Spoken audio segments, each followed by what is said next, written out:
Kaya nga po ninyo na unang napansin niya, sir? Yung mga 3 years old siya. 3 years old po, napansin na po niyo. Magtitrip pa lang.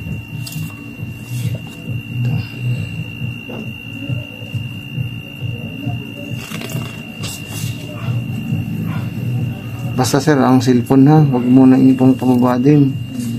Aangat yung lumbar niya.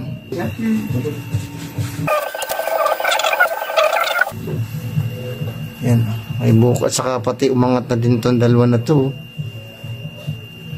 Magaan na yan. Tema, hangakan natin na. Hanapin natin kung saan yun. Yun. Kasi pa yun. Sasaktan? Opo.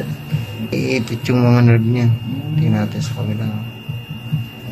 Wala dito yan, sa kanan.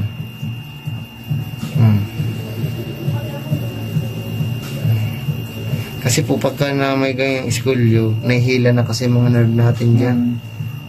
Walang gaano dito sa right. Dito talaga ngayon sa bukol niya.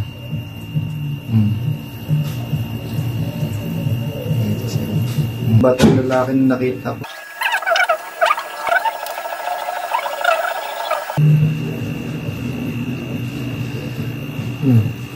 Layo lang ha. Hindi talaga. Pwede natin padapain siya. Para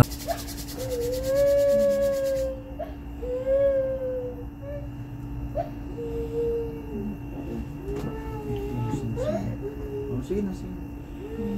Dapa ulit. Dapa ulit. Para mga natapos na. Ano na iyak?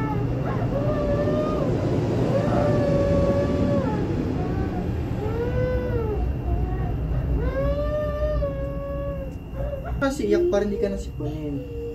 Huwag ka na yung iyak. Para wala nang sipon. Kung nasa may papasipon. Huwag na ikaw iyak para wala nang sipon. Tama na iyak. Wala na sipon.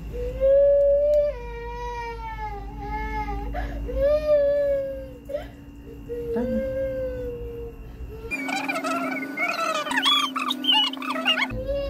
Isa pa.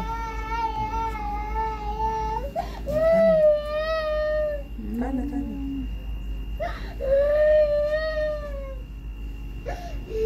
Relax lang. Nakapatapos na tayo. Dito na nga, ang layo na. Sir, hawakan mo ulit, sir. Hawakan niya, sir. Para ano? Para magalaw-galaw pa kasi yun. Ito yung ano niya. Hawakan na niya, sir. Yan o. Sige, hawakan niyo paunahan. Yan yung backbone niya? Oo, yan yung backbone niya. Ito, muscle na to, sir. Ito yung baga medyo naghupa na siya, saka malambot na. Tapos, iharap naman natin din naman tayo sa dibdib.